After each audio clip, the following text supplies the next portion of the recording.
Ako'y nagtataka, tila walang bansang kumukondena sa mga gawain ng China, US at Israel. Maliban na lang kung siguro kung ilang sibilyang kritiko ang gumagawa ng ingay sa social media. At ang isa pang dahilan ay tila nagsasawalang kibo ang mga bansang Muslim sa pangyayaring labanan sa pagitan ng Iran at saka Israel. Iba na talagang kapangyarihan ng pera, no? Malayo-layo din ang pagitan ng Iran at saka Israel. Pero parang pinagkaisahan nilang Iran eh. Kasi may mga bansang parang tumutulong pa. Dahil nga, yung katulad ng yung Syria, pumapayag sila na mag-refuel doon yung mga jet ng Israel matapos magsagawa ng mga airstrike sa Iran. Makakaabot nga sila doon, pero ang problema yung pagbalik. At kahit na siguro magpuan sila ng eroplano, yung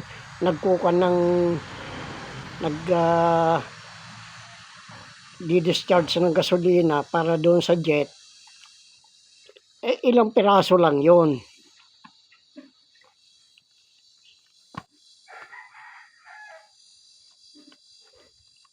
Kaya diyan lumilitaw na talagang pinagkaisahan nilang Iran. At lumilitaw din na ang mga jet ng Israel ay nagmumula doon sa base ng Amerika sa Qatar. Nang katwiran ng Qatar ay dahil sa pagsuporta ng Iran sa mga Palestino at saka sa Gaza. Ngunit ang mga Palestina na hindi naman mga Hamas eh. Ano ba yung masama doon? Kasi ang nangyayari dyan eh, yung lupain ng Palestino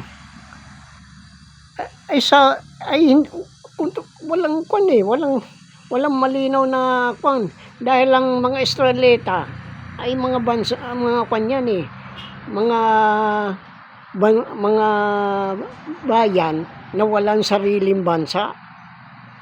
Kaya napakagulo eh. Kaya itong na ito, at ang isa pa dyan, parang may exploration din ang mga ng oil exploration, yung mga karatig bansa na nakakwan sa Muslim dyan sa loob ng Palestino. Kaya yan ay ang nangyayari dyan eh, parang lang eh, laro lang yan eh. Ngayon, bakit ang mga bansa ay tahimik? Yan ang isang pinagkukunan ko eh. Wala man lang kumukondena. Kasi hawak nila ang mga financial, mga ekonomiya ng Amerika. Kaya napilitan akong kunin ito, research. Kung ganun, may access of retaliation at may access naman ng assistance.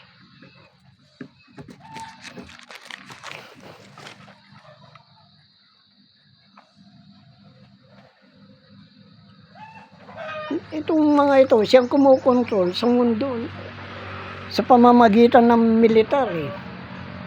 Kaya ang nangyayari ngayon dyan, ang mga bansa takot dahil nga doon sa umaari, yung mga leader nila ay nasuhulan din upang manahimik sa mga gawain ng mga na ito. Kaya maraming bilyon ng tao dyan sa mga kamusliman dyan sa Middle East. Pero ang nangyayari disorganisado sila dahil lamang sa mga namumuno na natatakot silang bumagsak ang kanilang ekonomiya. Dahil kung sisingilin sila ng mga utang, ay yun na nga. Pero ang problema dyan, kanino ba sila nagkautang? Ayan. Kasi yung mga kung doon sa doon sa Singapore, sila nagpapautang sa mamamagitan ng treasury note. Ito nga yung ang Monetary Authority of Singapore, at ang namamahala dyan sa pagpapautang ay itong itong Goldman Sachs. Kaya nga Goldman Sachs Revenue.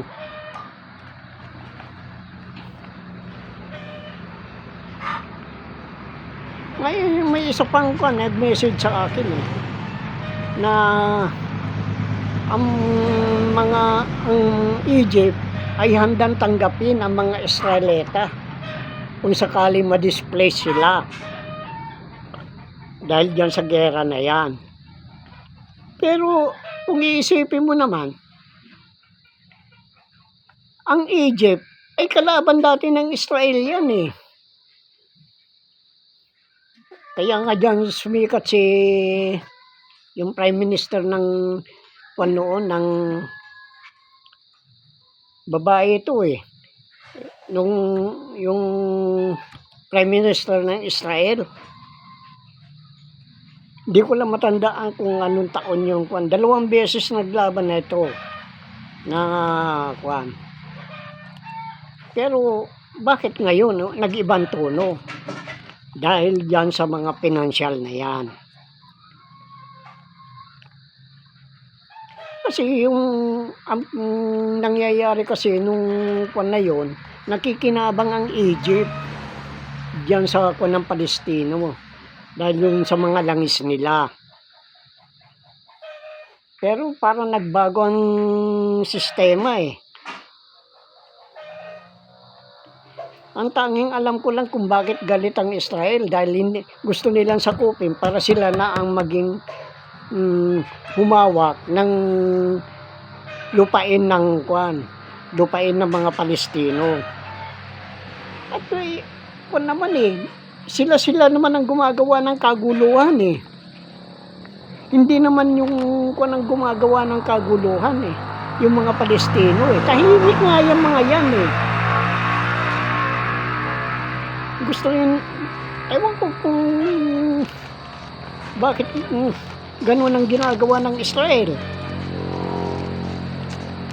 Ito ngayon ang kailangan malaman ninyo ito. May isang kumpanya noong 2021 bago si Trump, bago siya matapos ang kanyang termino, ay may tinayo na isang kumpanya na ito isang investment firm. At ang nagtayo ay si Jared Kushner na manugang ni Trump. At ang kumpanyang itinayo niya itong Affinity Partnership na sinasabing 100 patungo sa pamumuhunan ng Middle East sa Israel. Ang tanong ay kung sino ang nagbigay ng puhunan sa Affinity Partner mula sa Saudi na nagkakahalaga ng 2 billion. Yan ang katanungan ngayon. Bibigay mo na ganun-ganun lang, laway lang ang puhunan ni yan ang initial capital nung yung bugok na manugang ni ni Trump yung madalas kong sabihin sa inyo na yung si Trump ay tao ng mga Marcos yan. Kaya maaring ito nanggaling sa Petronas. Pero yung Petronas na yan, kung ikukuha mo kasi doon sa trilateral member ng Alpha Omega World Marshal Program ay G20, G20,23. Ang naging katanungan ko sa kanila noon bakit hindi na lang gawin G23? Ay talagang hindi pwede. Kasi yung 23, 21, 22, 23, yung 21 para sa Luzon, yung 22 para sa Bisaya, 23 para sa Mindanao. Kaya dyan ngayon ang nagiging problema nila.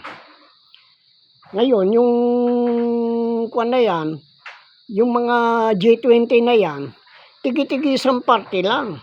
Pero ang yaman nila. Noon ko pa noon sinasabi uli sa inyo na yung kuwan na yan, ginagamit ng pampinance ng CIA para sa paggawa ng armas. Kaya ngayon ang reklamo ko yung Boeing At saka bawat bagong armas na dapat ma-develop ang Amerika, may share ang Pilipinas. Dahil nga dyan sa ginagamit nila yung parte ng Pilipinas. Pero hindi. Ang ginagawa naman itong mga maharlikang general na ito, pupunta sa Amerika at sa halip na bagong armas ang idadating nila dito ay yung mga junk shop, yung mga naka-junk. Aayusin lang, pagkatapos yun ang ibibigay nila dito. Dinegosyo nga naman ngayon, dahil sa ganong arrangement, tumatanggap sila ng malaking pera mula dyan sa kwan ng Amerika. Ngayon, yung gumagawa ng armas. Ngayon, ang kwan yan, diyan nga nahuli si Carlos Garcia na mayroong naglalaman ng $43 million na doon sa kanyang maleta. Ngayon, isa din ito si Bato, pinasara din niya yung isang tindahan sa New York para mamili lang siya at yung mga kasama niya Isa din yan si Ping Lacson. Yung mga tao niya nahulihan din ng $1 million. Si Ray Aquino, kasama niya yata si si Mangkaw yata yun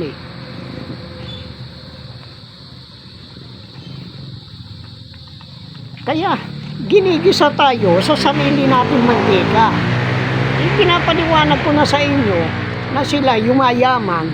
Kaya nga, ang mga maharlikang general ay yayaman yan Pag magre-retire sila, may mga pabaon yan.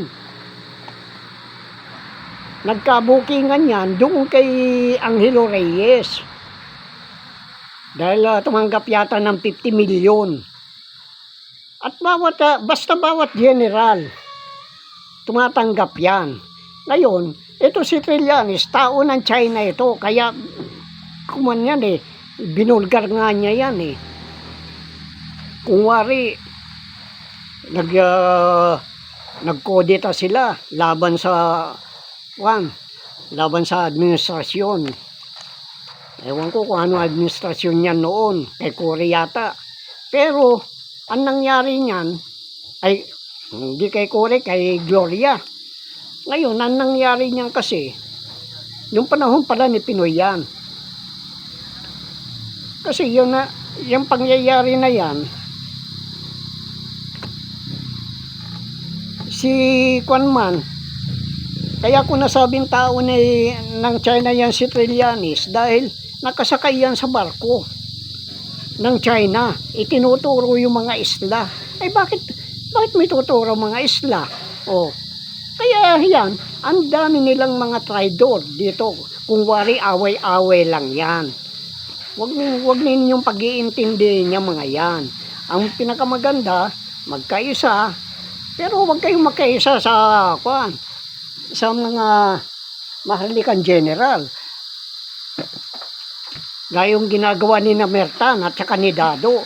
Kasi ang ililigtas lang nila yung mga maharlikang general Pag yan, Yung EDSA 1, EDSA 2, walang nangyari. Oh, patuloy pa rin ang mga maharlikang general, hindi lumabas ang katotohanan na may pinanggagalingan ng pondo.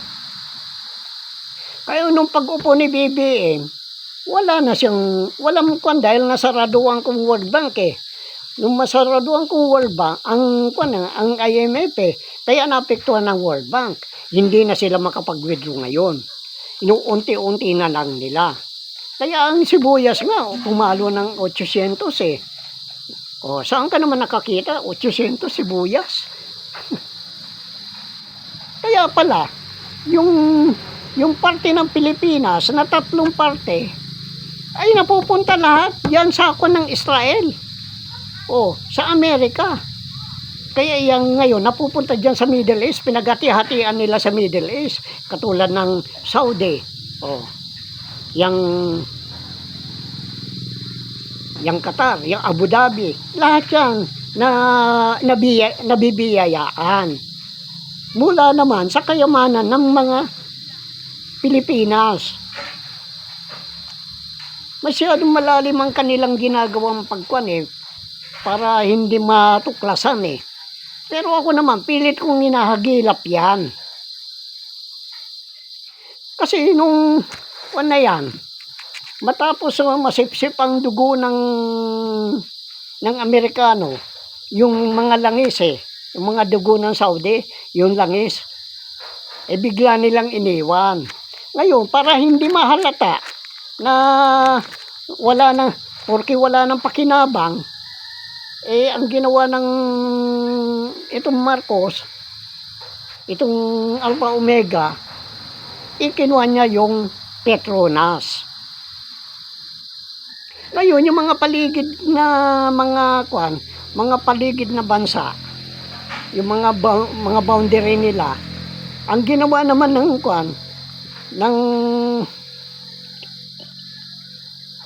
Petronas.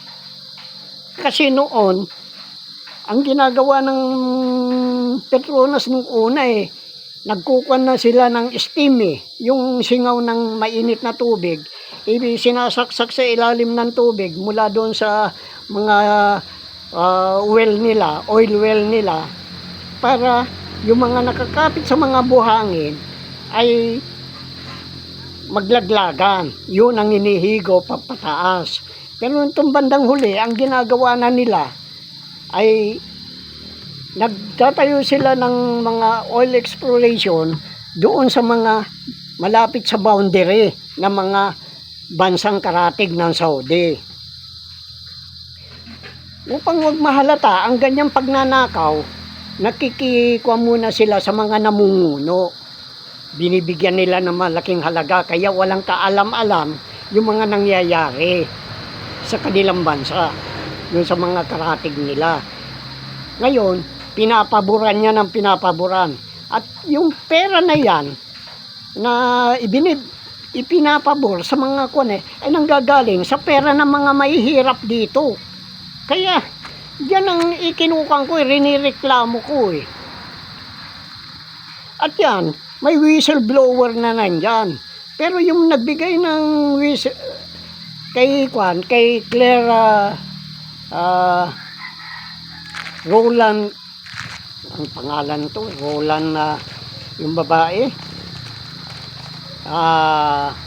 Brown, Roland Brown, ay ibinulgar niya yan tungkol sa 1MDB. Pero ang nagbigay naman ng impormasyon ay isang banker na kinuha nila, na hindi kayang sikmurain nung Swiss national na yon yung ginagawa nila, dahil ang nangyayari parang tauhan naman siya doon na bibigay lang yung mga accountability kung ano man mga transaksyon na ginawa, tatanggapin niya at itatago naman niya. Yun lang ang papel niya. Kaya ayan, pinag-aralan niya, nakikita niya kung saan nanggagaling ang pera. Nanggaling nga sa Petronas. Kaya kung sa Petronas, kaya nabuksan itong kaso ng 1MDB.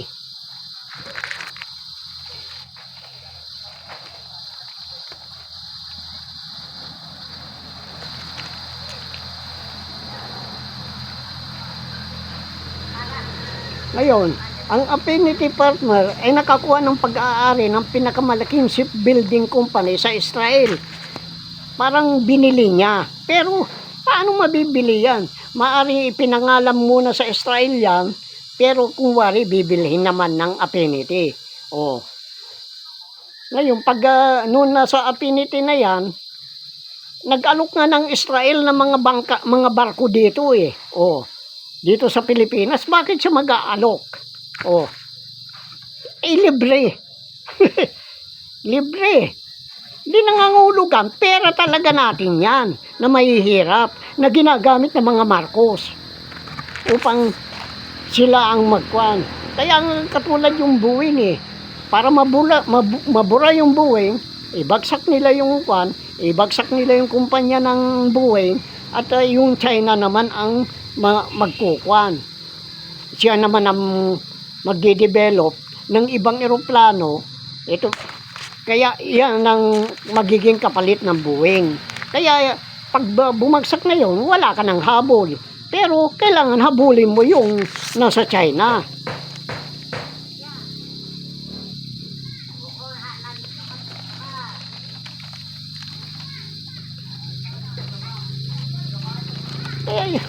Kaya napaka-kwan nito eh. Pagkatapos, meron pa silang isang kwan na yung mga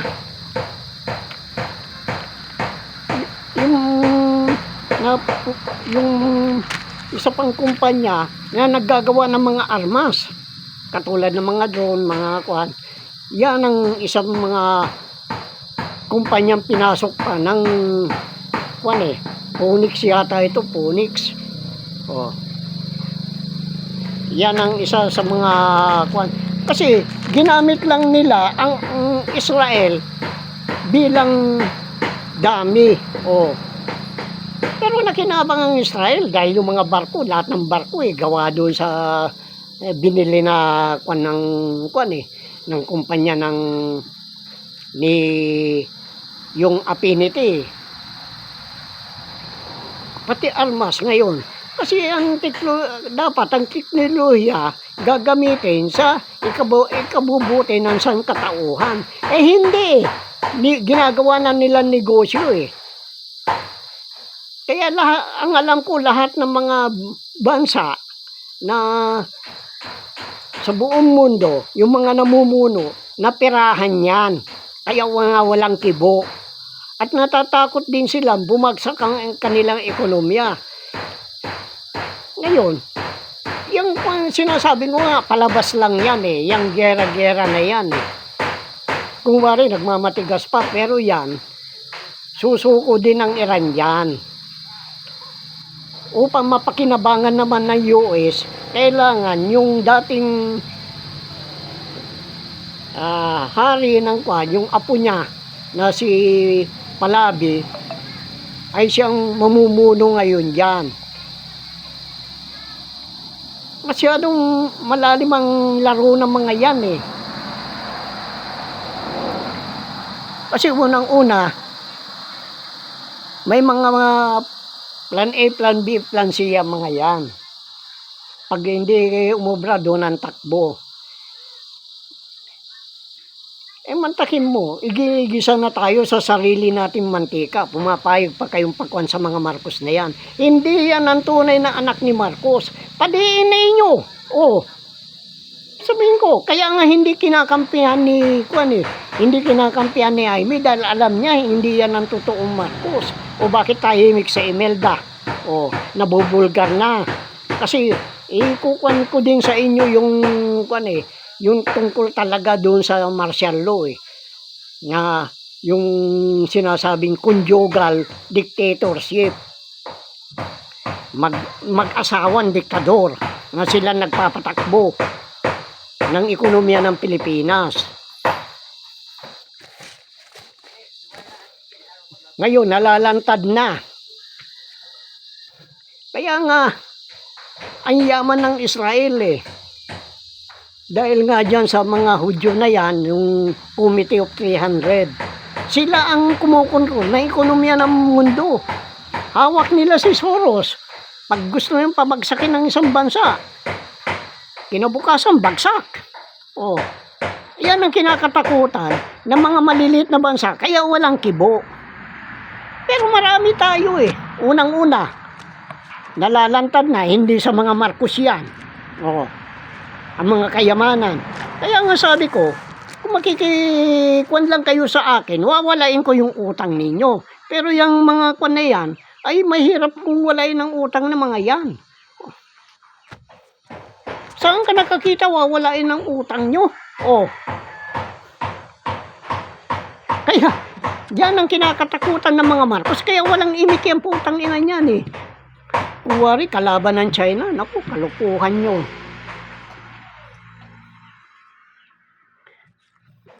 Kasi, ang sa United Nations, merong kwan yan Anong nangyayari dyan meron armistice. Oo, pwede mong gamitin ang nuclear, pero hindi mo pwedeng gamitin armas na makaka-disgrasya.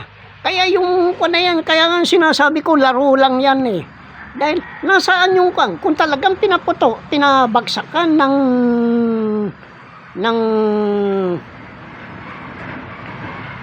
Amerika, ng bomba, ang mga nuclear facilities ng Iran.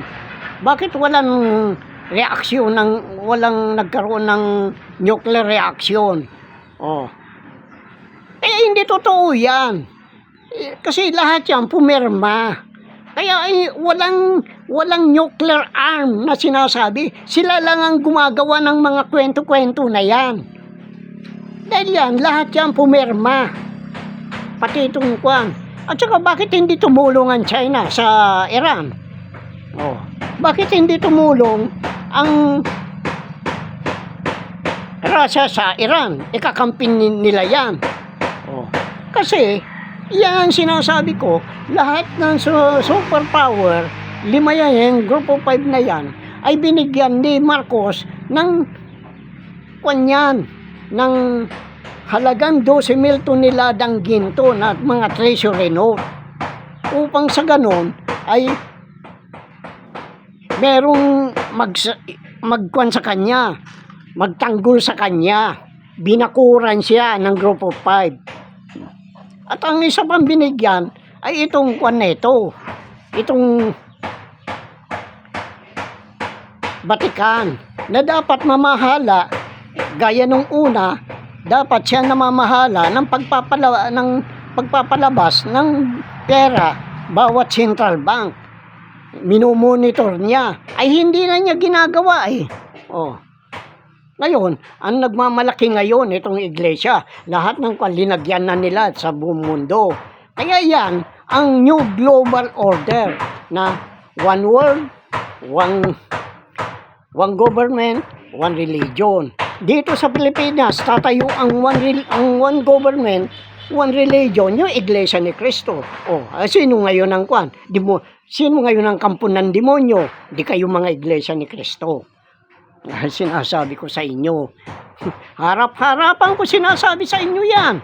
Yan pinagpagawa ninyo ng Philippine Arena. Maski na yung pinagpagawa ni Kibuloy ng arena nila. Ay, nagmula sa kayamanan ng Pilipinas na nakalaan sa mga mahihirap. Nasaan ang konsensya nyo? Kaya nga nagmamalaki na ito si Marcoleta, yung bugok na yan hindi ba bugok ka? Butang ina ka. Huwag mong sabihin na porque abogado ka. Alam ko lang ang baho mo. Isa ka rin magnanakaw, nakinabang sa mga kayamanan ng Pilipinas. Kaya nga pinakamaraming maharlikang general ay nakakwan. Pagkatapos, yung mga pera ng mga maharlikang general, ipinatago. Ang nagdi-deposit dyan ay yun si Kim Jong-un ng North Korea. Paano magsasabi mga kwan? Magkakasabwat lahat yan. Maliit na bansa, makakagawa ng nuclear arm. Wala nuclear arm dahil nga doon sa armistice na yan na pinarmahan ng mga kwan ng United Nations. Lahat ng membro. Dahil pag may gumawa niyan, kukundinahin. Kaya nga, sabi ko, laro lang yan. Pero paano naman yung mga mamamayan na nagsasakripisyo. Wala silang pakialam dyan. Kaya yan sinasabi ko, itinago ni Trump, yan yung Marcos na yan. Yung Marcos na yan ang tunay na anak na ni Marcos. Yung sinasabi kong kwan, na sinasabi nilang kwan, na si BBM, iba yung kumandidato, iba yung nakaupo ngayon. Kaya nga sabi ko, bakit hindi pa DNA? Bakit hindi niya kayang iligtas si Lisa? Kasi si Lisa, nagkaroon ng sagabal. Dahil asawa nga naman niya, pinatay ninyo. O di nagwalang ya si Lisa. Ngayon, kung pagwalang ya si Lisa, ginawa ninyo ng paraan para mapatahimik sa Amerika. Yan ang mga totoo dyan. Kaya, walang mangyayari sa atin hanggat hindi kayo nagigising. Kaya ako nga'y pinapaalam ang katotohanan na hindi naman nila ako pwedeng galawin kasi ganyan ang gusto nilang gawin. Maaaring takutin o girahin. Titirahin tayo ng China. Pero hindi naman basta-basta pwedeng angkinin ng China ang West Philippine Sea dahil nandyan ang Taiwan. Paano kanya kung nandyan ang Taiwan? Kaya lahat yan, mga senaryo yan. Kaya, ikinukuhan ko sa inyo para magising na kayo na magkaisa. Pero hindi tayo dapat makiisa sa mga grupo ni Namertan, na mga Mahalikan General, na mga kwan. Kaya nga, ipinahanap ko kay Tore, yung mga Taliban na yan. Bakit ayaw niyang hanapin? Kasi masisira yung programa nila Kaya nga tinuturuan ng humawak ng baril ang mga tao Kung wari, kalaban ng China, katarantaduhan yan. Nagkakagulo na sa China. Kaya yung na yan, ang gusto mangyari ng Marcos ay maging katulad ng Rothschild na kilalang kilala. Matagal ng patay, pero ang pangalan nakalutang pa rin.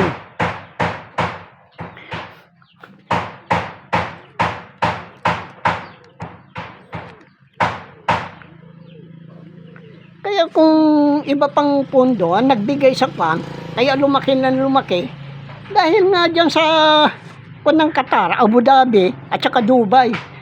Doon sa Dubai, nandoon yung pinakamalaking black diamond. Nahawak yata yung pangalawang pinakamataas na tao doon.